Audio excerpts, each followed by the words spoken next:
महोत्सव के सभी कार्यकारिणी सदस्यों में लगातार प्रयास में है कि सारण के हर क्षेत्र में प्रतिभागियों को सम्मान करने का संकल्प लिया। इसी कड़ी में आज छपरा में पत्रकार सकलधारी प्रसाद चौरसिया का जयंती धूमधाम से मनाया गया। इस जयंती पर बिहार के आईजी विकास वैभव के साथ अध्यक्ष चंद्र प्रकाश राज और हरेंद्र सिंह के साथ सभी मुख्य अतिथि ने संयुक्त रूप से दीप प्रज्वलित कर जयंती मनाई। पत्रकार सकलधारी प्रसाद चौरसिया के पहले चित्र पर पुष्प अर्पित कर आईजी विकास वैभव के साथ सभी गणमान्य लोगों ने श्रद्धांजलि दी। आईजी विकास वैभव ने बताया कि 8 दिसंबर को छपरा में नमस्ते बिहार वृद्ध बिहार संवाद कार्यक्रम चलाया जाएगा। संवाद से ही परिवर्तन आता है। युवाओं के भविष्य के बारे में विस्तृत रूप से चर्चा की। सारण महोत्सव के अध्यक्ष चंद्र प्रकाश राज ने आईजी विकास वैभव को बुके और अंगवस्त्र देकर सम्मानित भी किया और साथ ही मुख्य अतिथि सीपी स्कूल के निदेशक हरेंद्र सिंह, समाजसेवी इंजीनियर चांदनी प्रकाश सहित सभी को अंगवस्त्र देकर सम्मानित किया गया। के अंतर्गत आज पत्रकार सकलदेव चौधरी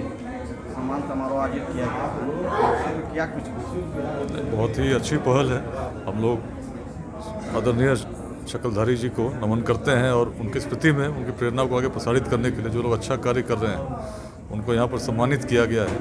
आज यहाँ पर मुख्य रूप से जो बातें मैंने रखी हैं, छपरा में एक बड़ा कार्यक्रम 8 दिसंबर को राजेंद्र स्टेडियम में हम लोग आयोजित करने जा रहे हैं, जिसका उद्देश्य बहुत स्पष्ट है कि बिहार का भविष्य उज्जवल हो और शिक्षा के लिए, रोजगार के लिए किसी व्यक्ति को बिहार से बाहर जाने की आवश्यकता नहीं हो। इसके लिए समाज के हर वर्ग को जाति, संप्रदाय, लिंग भेद, विचारधाराओं के मतभेद से ऊपर उठकर बिहार में शिक्षा के विकास और उद्यमिता की क्रांति के लिए प्रयास करना होगा। इसी के लिए एक बड़ा संवाद हम लोग करने जा रहे हैं। सभी को मैंने अपील भी की, पत्रकारों से भी कहा कि संदेश को हर गाँव तक पहुँचाएँ और हमारा उद्देश्य है कि सभी को जोड़ते हुए एक उज्ज्वल बिहार का हम निर्माण करें। अभी देखा जाए तो आज चौथा संस्करण होगा सारण में नमस्ते बिहार का आयोजन। आखिर ये नमस्ते बिहार का आयोजन आप सरकारी पद पूछे पद आईजी पद पर होते हुए कार्यक्रम का आयोजन कर रहे हैं, इसका भविष्य क्या है? देखिए सरकारी पद पर जा रहा कि राजनीति की ओर जाएंगे कि क्या मतलब? देखिए मैं सरकारी दायित्वों का निर्वहन करता हूँ और आगे भी कर रहा हूँ। ये कार्यक्रम इसका राजनीति से कोई लेना देना नहीं है। राजनीतिक अभियान होते हैं चुनाव जीतने के लिए। ये जो अभियान एक बिहार को बदलने का अभियान है कि बिहार का भविष्य कैसे उज्जवल हो, जो सामाजिक, सांस्कृतिक और शैक्षणिक प्रयासों से ही संभव है, हर वर्ग के सहयोग से संभव है। और इसकी प्रेरणा इसलिए जगी क्योंकि बिहार का भी मैं भी हूँ और प्राचीन काल से जो बिहार की भूमिका रही है, वैसे आज जब नहीं देखते तो मन में पीड़ा होती है और लगता है क्या कर सकते हैं अपने जीवन काल में जिससे बिहार को पुनः उत्कर्ष पर हम ले जा सकें। नमस्ते बिहार कार्यक्रम से क्या युवाओं में बदलाव आएंगे या उद्यमी को लेकर रोजगार सृजन कर पाएंगे? निश्चित मुझे विश्वास है। मैंने बदलाव होते देखा है। बगहा में और रोहतास में जब एसपी के रूप में पदस्थापित रहा, जिस परिवर्तन को लोग असंभव मानते थे उसको मैंने संभव होते तब देखा जब लोगों के साथ जुड़ा, संवाद स्थापित हुआ और प्राचीन विरासत को प्रेरणा बनाकर हम लोगों ने प्रयास किया। पूरे बिहार में इसी प्रकार का प्रयास हम लोग कर रहे हैं। युवाओं के लिए हमेशा यही संदेश मैं देता हूँ कि सबसे पहले आप सफल होने का प्रयास कीजिए परिश्रम के साथ। यदि हम सफल नहीं होते तो बिहार सफल कहाँ होगा? तो परिश्रम करना चाहिए और एक बार सफल हो गए तो कुछ अंशदान बिहार को अवश्य होगा। सारण महोत्सव के तत्वाधान में सकलधारी प्रसाद चौरसिया जयंती पत्रकार समारोह आयोजित किया गया है। पत्रकारों को सम्मानित किया गया, साथ ही वरिष्ठ गणमान्य लोगों को सम्मानित किया गया। मंटी जी, हाँ, सारण के सभ्यता संस्कृति को अक्षुण्ण बनाए रखने के लिए विगत 37 वर्षों से सारण महोत्सव का आयोजन हो रहा है।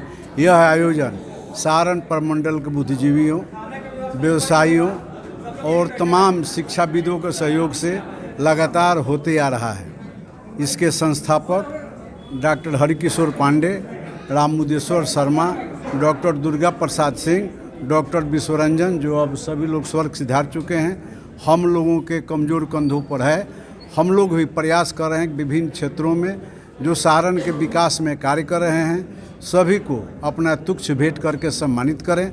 और इसी आलोक में प्रतिवर्ष सारण महोत्सव सम्मान समारोह का आयोजन होता है।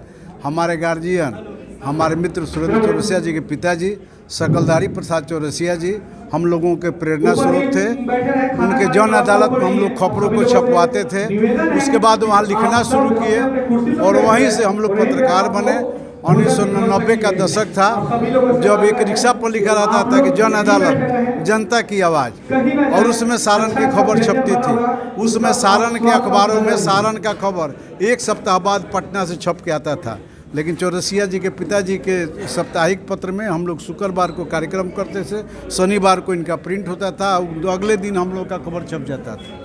और आज भी उनको याद करके हम लोग रोमांचित हो जाते हैं। कोई दूसरा शकलधारी प्रसाद फिर यहाँ हुआ नहीं, इसलिए हम लोगों का खबर पुनः पटना जाने को मजबूर है। कुछ आप लोगों जैसे इलेक्ट्रॉनिक मीडिया के साथियों से हम लोगों का खबर आज का आज मिल जा रहा है। इसके लिए आपको थैंक यू, तमाम मीडिया समाज को थैंक यू, तमाम शिक्षाविद को थैंक यू। खेल, कला, संस्कृति, समाज सेवा, कृषि क्षेत्र में सारण के विकास के काम करने वाले सभी को थैंक यू। और हम लोगों ने अभी तक 1133 सम्मानित लोगों को सम्मानित करने का प्रयास किया है। सारण महोत्सव के सदस्य उस सम्मान से खुद सम्मानित हुए हैं। आगे भी जो लोग काम कर रहे हैं, जो लोग भी उनका नाम देंगे, हम लोग अगले कार्यक्रम फरवरी में पुनः 50 आदमी को सम्मानित करके अपने आप को सम्मानित होने का कार्य करेंगे। नमस्कार।